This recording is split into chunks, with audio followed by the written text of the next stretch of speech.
Well, first things first, Derek, how are you? I'm wonderful. Can't you tell? Thank you. Very good to hear. Very good to hear. So, before we get into the album and the music, I'd like to jump back a little bit because we are a Dutch platform, and now you've spent some time in the Netherlands, particularly Amsterdam. You've lived there, I believe, in 1999. Uh, Correct. what do you remember of that time, and especially because it was somewhat of a transitional period still for you? Yes. What I remember was the Gilder. And I remember how incredible it was because the exchange rate was pretty close to Brazil, which is fascinating. It wasn't too expensive to live there. It wasn't overcrowded, so the population was much less. It was an incredible time. I was meeting very cool people, as far as very interesting people, tattoo artists, musicians. Um, it was really wonderful, a way to get to know the city and also other cities in the Netherlands. My roommate, she worked at Epitaph Records. She also worked at Roadrunner before. So she was working with a lot of different bands that I liked, hardcore or punk bands. And I would go see a lot of shows with her and hang out with certain bands and different people. It was fantastic time. I loved it there. Was it good for you to have such a kind of open time as you were transitioning from kind of the bands that you were playing in into this kind of machine on wheels almost that was already very established?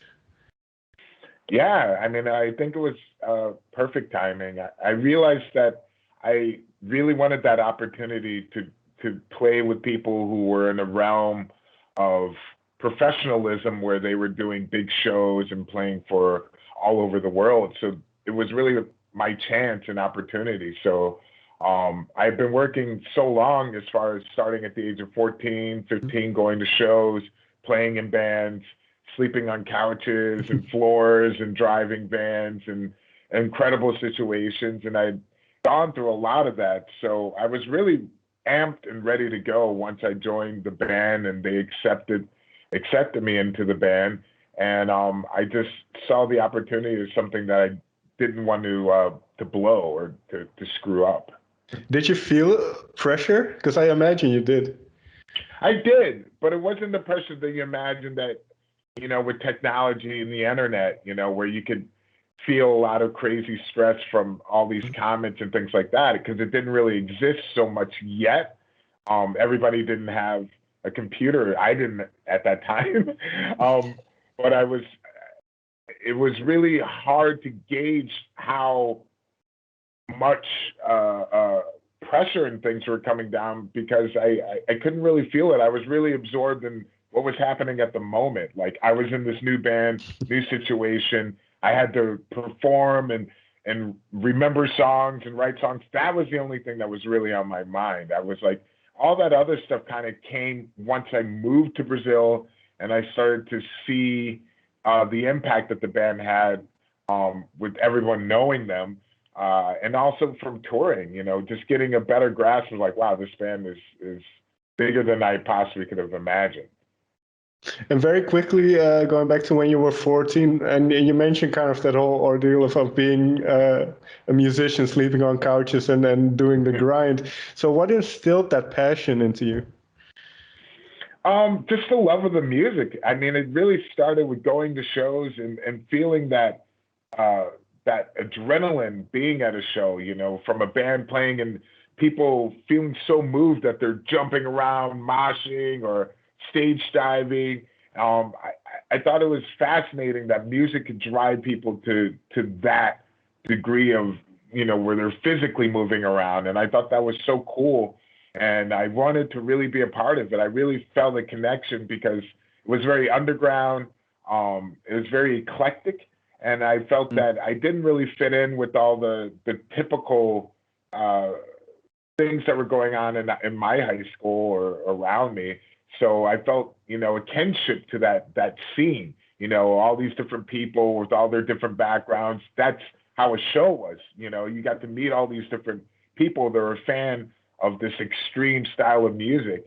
And I love what the lyrics are talking about as far as political or social issues. I thought they were things that I could really identify with. And so this grew into a passion of like collecting albums and going to shows as much as possible, and then eventually being in a band. So it was really important to, you know, I think to see all those shows, it had a big impression on me, you know, as far as where I wanted to go. Right, and you mentioned the words and then kind of the messages that are often attached. So, earlier on in your life, were you already writing thoughts onto paper at that age, early or late teens? Well, I was really getting into certain books at the time. I was really reading a lot of different books at the time, and I really loved Henry Rollins' writing. You know, it really inspired me of doing a diary. So I started doing journals and things like that. And then slowly writing lyrics became something a little bit later once I joined the band. But I was always writing a lot because I was really inspired by the stories of Henry Rollins, like Get in a Van and things like that. And I was really getting into certain authors like Henry Miller, Charles Bukowski. I was really turned on to them at that time. And then I realized there were other artists as far as musicians writing, like Nick Cave. He's one of my favorite writers. And so it was fascinating. I loved the idea of writing. And so it really helped to have like a journal, actually. Entering this world of extreme music, what was it like you say, meeting like-minded people, first of all, but then also kind of discovering these bands that perhaps now you've, after all these years, you got the chance to work with. So what was it kind of coming up with those other bands and kind of finding your way in that? Well, I mean, it was always a learning experience. You know, I was really open to learn. I think that was the one thing that was super important, the ability to listen to people, you know, to take objective criticism, you know, like very positive criticism, especially when I joined the band. And I had those type of people around me that were very positive and encouraging with every step that I was taking. So that helped, starting with my parents, you know, and my family, you know, being there, even though they didn't understand the music or anything, but they loved the fact that I was determined and disciplined by practicing in my parents' basement or my other friend's basement, and it just really pushing it. And I just really learned that discipline of really wanting to do something. You really had to take out certain things, you know, that are maybe the pleasantries around you, you know, in order to achieve your goal. So I would work like crazy jobs and things like that, like telemarketing for like a day, or painting and scraping, you know, houses and stuff like that in order to fulfill my goal. But I was happy in it because it was, you know, leading to the path of something that I really wanted to do that brought so much joy. And it was great to meet people that felt that same determination and passion. And I learned a lot, you know, from meeting all these different people that were like-minded, but they were all coming from different backgrounds as well. Some of them were first generation or second generation coming from Europe, their families and things like that. So it really turned me on to the idea of traveling, wanting to see the rest of the world. You know, I had friends that I grew up with in Cleveland that parents, you know, they would get home and they would speak the language where they're from. And then in school, they would be speaking English. So hanging out with them and seeing them speaking either like Hungarian or Croatian or Slovenian or, you know, Serbian, because that was the community that was really around in Cleveland, like strong communities of that were happening there. And so that was always enticing. You know, I was like, wow, I really want to get out there. I really want to travel. I really want to see these places and perform music at the same time. With that in mind, then, and having played in a really big metal band for the past 20 years and having traveled the world, what is it that? How do you try not to become complacent or get the feeling like you've achieved what you set out to do, but you do because you obviously have to keep going? Well, I think, you know, there's a lot of, whenever you're doing something, it seems well or you're enjoying, there's not far behind, there's also the haters. And so with that, you know, that's actually like a great fuel to really kindle a fire of wanting to try something different or try to succeed in whatever it is that you're doing.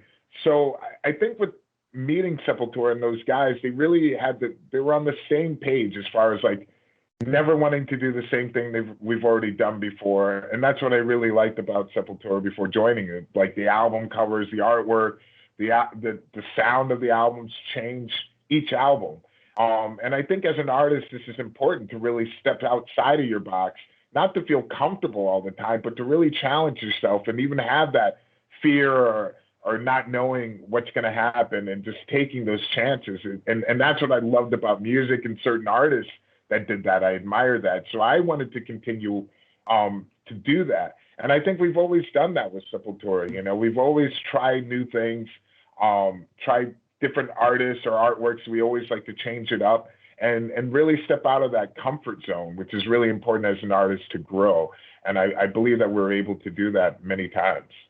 And as a segue to the new album, then, where you work with all kinds of artists, was that again an attempt to kind of get out of your comfort zone and have some extra input from other artists within the genre or within the musical world? Well, I think it's something that we've always enjoyed doing, is performing and jamming and collaborating with other artists. It's always been a big part of Sepultura. So this was something that was very natural. I think with the pandemic, it was a great way of keeping in touch with as a unit, as a band, first off.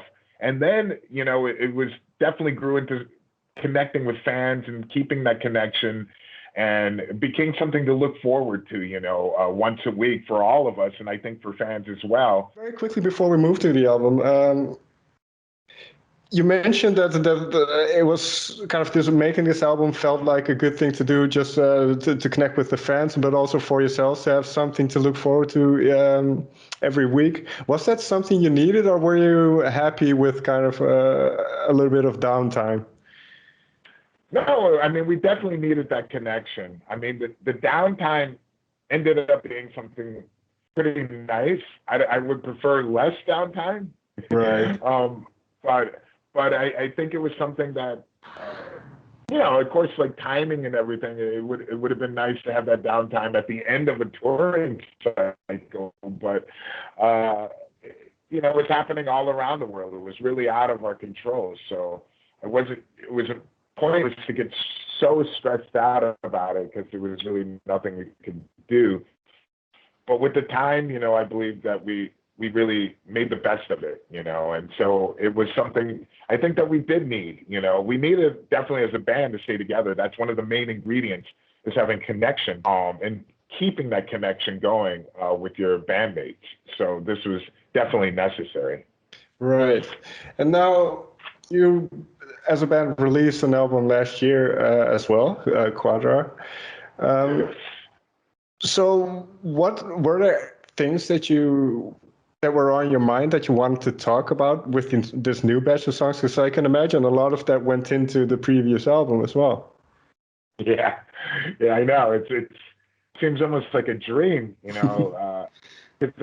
We actually recorded the album in 2019, so the writing process started almost, you know, 2 years ago. But a lot of it is very relevant, you know. It ended up being extremely relevant, you know, for a song like Isolation, which is not about the pandemic, but it was about the inhumanity of keeping people in prison and isolated, and how it can really destroy the person's mind. You know, it's like really cruel. I think a lot of people are able to feel that being locked down, how crazy you can go, even though you have like the ability to eat when you want and do those things. But isolation is never really a great thing for human beings. You know, we need to be around other humans and socialize, and it's really important.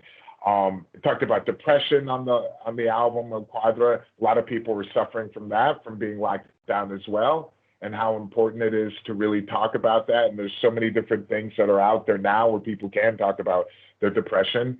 talked about abuse, a lot of people abusing certain things, and that, substance abuse. A lot of people were really didn't have a way of dealing with this whole situation was going on, and so really to get that under control, an understanding of why we're abusing these certain substances, or I think that is really the important thing that I wanted to discover with my own idea, like, for example, alcohol. Even before the whole lockdown, I stopped drinking. I don't think I was really abusing it, but when I did go drink, I would drink a lot. It's like, okay, we're going out, we're partying, kind of like the happy drunk in a way. But it was something that I realized that I was doing to myself, that I didn't really like the effects of what was happening after. And a lot of times, a lot of things were forgotten, or certain situations, and it just wasn't doing what it used to when I was younger, I guess.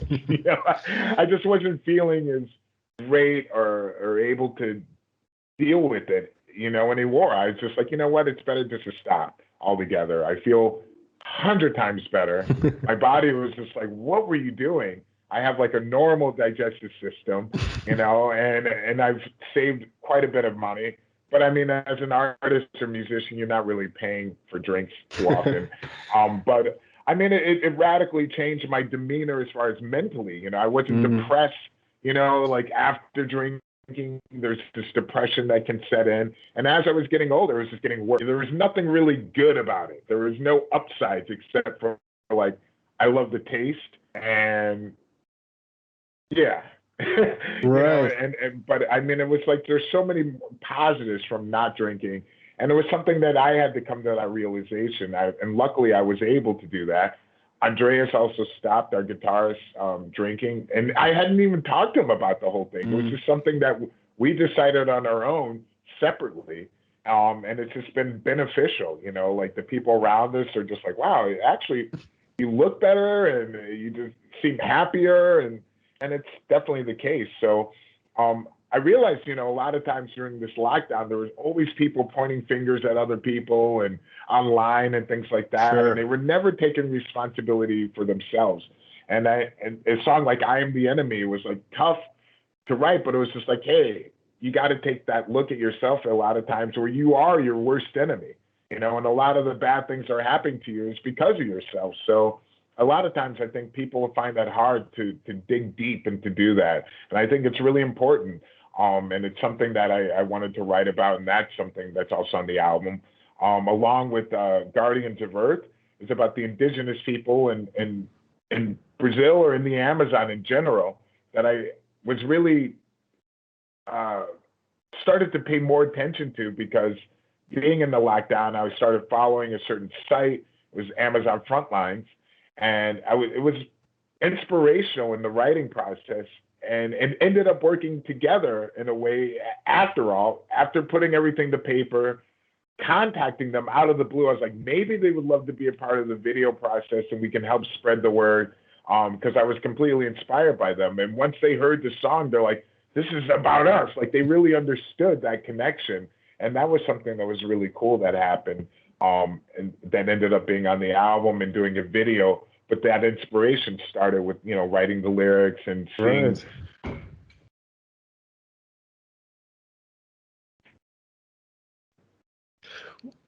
When it came to these new songs, then this new batch of songs, was there anything left that you wanted to write about? There's always stuff to write about. But no, I think I mean, we really took our time with the writing process. We had time to write. So I had like 10 topics. It can go on and on and on. And we needed to like kind of a limit, it's like a focus point. So I'd have a cork board, and I would put the topics, like 10 or 12 different topics that I specifically wanted to write about that were different from each other. And then each day, if I was inspired by something that was dealing with that topic, then I would write it on that card, and I would put it in song subject and build like the lyric ideas from that. And so that was kind of how I was doing it for the first time, trying it this way, you know, and it really worked out, I think, well.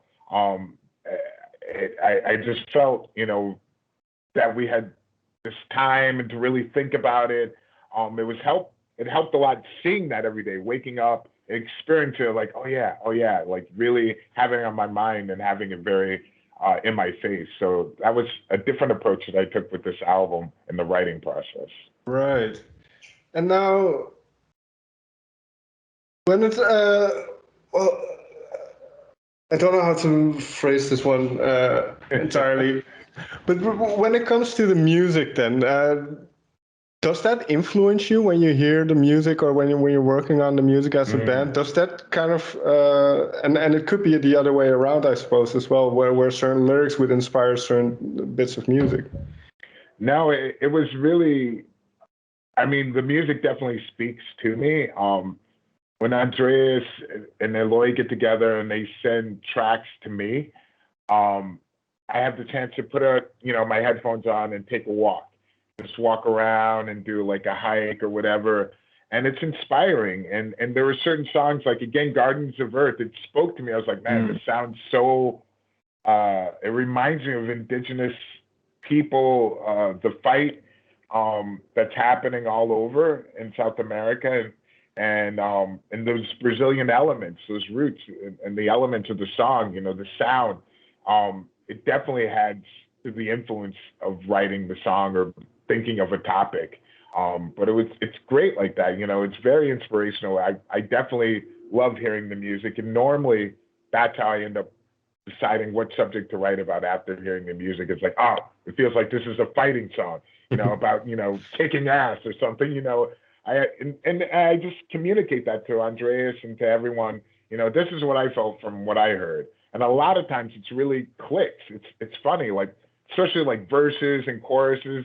We don't even discuss that. And I'm like, I think the verse should be here, the chorus should be here. And it's like, yeah, that's what I was thinking too. You know, once we got together and were able to write in the studio.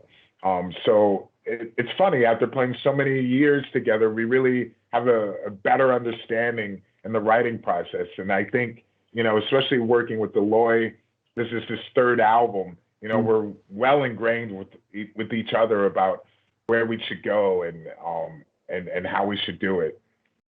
And for SepulQuarta, then, was there, because then you have even more people coming in and then taking up elements, be it the drums or be it the vocals or whatever the case may be. So how did you incorporate those elements and still trying to keep that Sepultura identity in a way? Well, we did what we do, and then we would send the song to those people or guests, and we would give them that freedom to interpret the song the way that they feel. And there were no limitations. So that helps a lot, you know. I mean, we wouldn't have asked those artists unless we felt they were capable of doing that. And we wanted to hear their input, you know. We didn't want to steer them in a certain direction. We just let them be who they are on the song, and that's what makes it very unique. Can you share maybe one or two songs that you were really surprised by? Well, surprised might not be the right word, but very excited by how they turned out? The two songs I would say would be Mask and Hatred Aside. With Devin, it was like we had no idea what to expect. And he's such a charismatic and funny person. We just knew it would be great. And he really, you know, took hold of that song, and he wanted to mix it as well. And that was the only song that we let the actual other artists like mix it and stuff. Andreas was doing a lot of the mixing. And so we just felt very comfortable with that. And I loved what came out of it. You know, a lot of people love his version and his laughs even at the end of it or before. And, you know, it's just really him, you know, and the soloing guitar, just the little stuff that he does with vocally, you know, he's like, oh, I'm all on board. And I don't think he's ever heard that song before. You know, that's really exciting. He's like, oh, yeah, let's do that song. You know, we gave him the idea, and he was like, sure, okay, I'll do it. And he learned it like in a day or so and was able to do it. Hatred Aside was the song we did with all Brazilian female vocalists. And it was amazing because when we originally wrote the song, it was Andreas, Jason Newsted, and I singing the parts. And they came in and they put their voices there and interpret what they felt. And it came out in a way that I never imagined. You know, it really made me want to do this song live with all of them. And I think it had one of the best responses from all the fans and everyone hearing that with them on it. So it was super cool to hear. I didn't know what to expect because there were so many different vocalists, but they all have their own unique style, and they were able to put that on and create an even better song, I feel. Yeah, you mentioned kind of trying to learn from everybody you work with. So in listening to these songs and especially what the vocalists did in their ways, did you kind of try to dissect it and try to learn from it in a way? Oh, I think I did afterwards, because a lot of times my vocals would already be done, and then we would give it to them. But I think, you know, like the diversity with having different vocalists, it gave me a lot of ideas for the future of really having those dynamics in my own vocals. Like even more could happen, you know. So I definitely try to take that into the writing process and into the studio, you know, those little things that could, you know, create something very special in a new song. Right. And finally, then, you already alluded to it, but the live shows wanting to do. So obviously, we don't know where the world is yet. It's still, we hoped that by this point it would be less uncertain, but it's still very uncertain, I would say. Well, in America, their shows rolling. Well, yeah. I'm a sports fan, so I see the NBA is having crowds and all that kind of stuff. But yeah, I mean, I guess for each person, they have a different situation happening, you know, even different states here in the U.S., you know. But I mean, in the U.S. now, I mean, they're really committed to having shows happen in fall, a lot of tours happening and opening everything back up, especially sports. But it's still not everyone is vaccinated, even though it's completely available for anyone, everyone, you know, it's free everywhere you go, at least in big cities. And I think they try to make it as easy as possible for in places, rural places, where you don't have everything so close. So the opportunity is there. It's just that a lot of people aren't taking up the chance or the opportunity to do that. And I would think they would, in order for things to get back to some type of normalcy and things to open back up. But it's taking a little bit longer than what we expected. And hope, because I don't think people can handle another lockdown. And there are cases that happen to be rising again, you know, for new variant. We have that over here. We have that over here, the big time, because they opened up a couple of things a few weeks ago. And now young people were allowed to go to the clubs again. And so they went to the clubs and they all got infected. And now the numbers are skyrocketing, which it doesn't really pose a danger to a lot of people because it's all teenagers and young people. But still, it's going the wrong direction again. So yeah, I mean, it's kind of happening that way, but there's no excuses now. You know, it's like if you really want the, you know, it's like you got a vaccine. It's like, so I guess like being locked down and being subjected to the internet and the fears and the mistruths that happen. Sure. It's really had an impact on people and their thinking of not getting this vaccine or a vaccine, because there's many of them. But it's mind blowing, you know. It's like, how do you want things to roll out? You know, like to go back into lockdown again, or I just really want to understand, you know, where they're coming from. But I can at some point where it's like, I'm not used to taking vaccines either, but I had to do certain things. Right. But people, I mean, they put so much shit in their body normally, and they never think twice about it. And just because they're being bombarded with all this like misinformation, that they're like, oh no, I'm holier than thou. I'm not going to be forced to do that. I was like, man, you are forced to do so many other things in your life that you don't even realize, and they're bad things. Alcohol, I mean, there's a lot of advertisement and everything that goes around that, and there's nothing good about that. Right. Nothing. It's like a slow death, in the end. And, it's unbelievable that people are like, oh, I'm not going to put this poison in my body. I'm like, get with the program, because it's definitely turning back in a way where I don't want to see it go. There's a lot of numbers rising, unfortunately, but I mean, I just, I really hope for the best. And, if you don't want to get the vaccine, fine, you have that choice. At least protect yourself, protect, right. The proper things on, so you're not harming other people, be responsible. So, so we can all get to like a herd immunity, but in order to get there, a lot of people have to be vaccinated. And if you're not, then at least protect,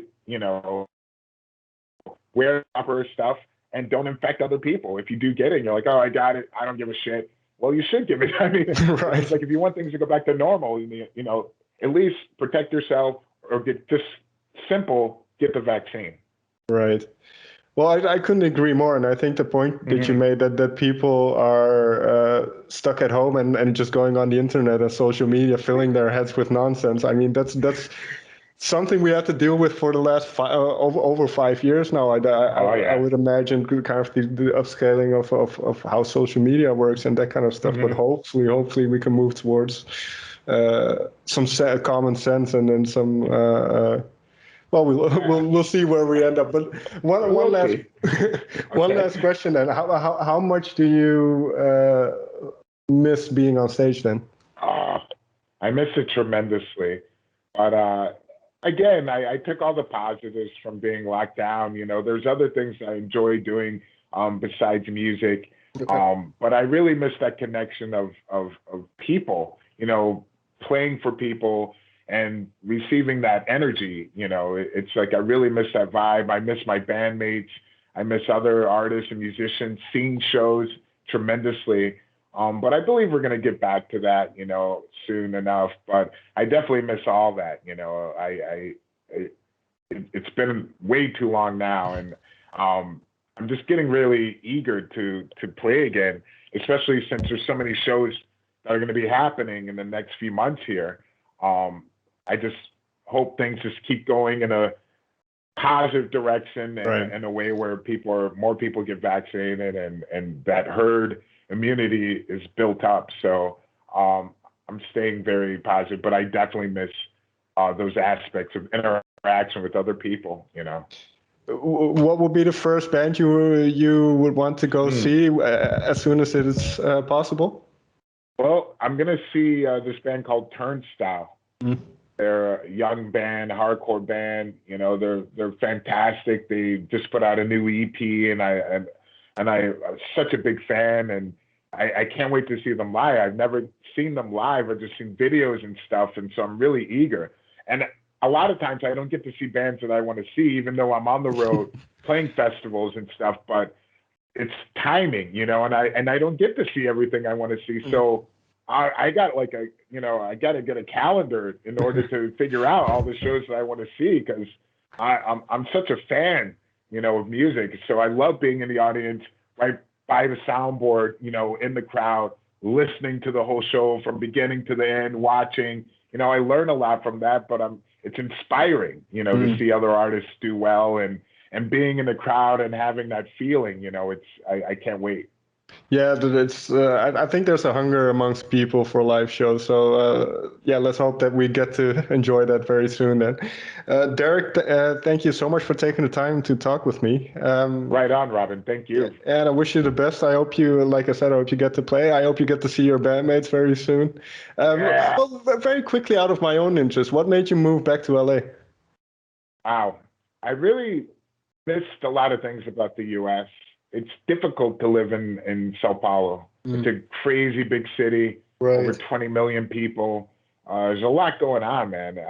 And also I wasn't a citizen of Brazil, unfortunately.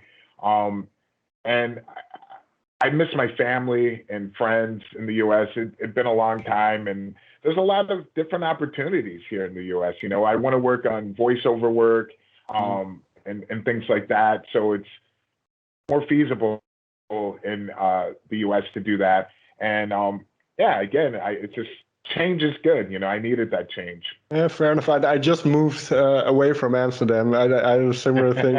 I just moved out. I needed a change after the whole lockdown thing. I just needed something else. Maybe I'll move back in a couple of years, but I just needed something else. You're still in the Yeah, I'm still in the Netherlands. Well, it's a small country, so if our offices are still there, so it's only a 2-hour train ride. I mean, I can just tell any tourists that are thinking about going to Amsterdam that there's other cities within the Netherlands that you can visit that are just as good, if not better, than Amsterdam. So think about that. And half the price in rent. So that's exactly. I was just like, why don't you go visit this other city instead of just Amsterdam? I mean, Amsterdam is cool and there's a lot of great history. Beautiful, certainly. But there's other cities, you know, even closer by the beach. I can't even remember that one city. God. The Hague is where the government is, but that's very close to the beach. And where a friend of mine lives, he can just jump on his bike and ride for 10 minutes, and he's on the beach. So those kind of things. Yeah. It's so. You know, there's other places to see in the Netherlands and Amsterdam. So definitely spread it out. All right, Derrick. Thank you again so much, and I hope you have a great day. All right, you too. Bye-bye.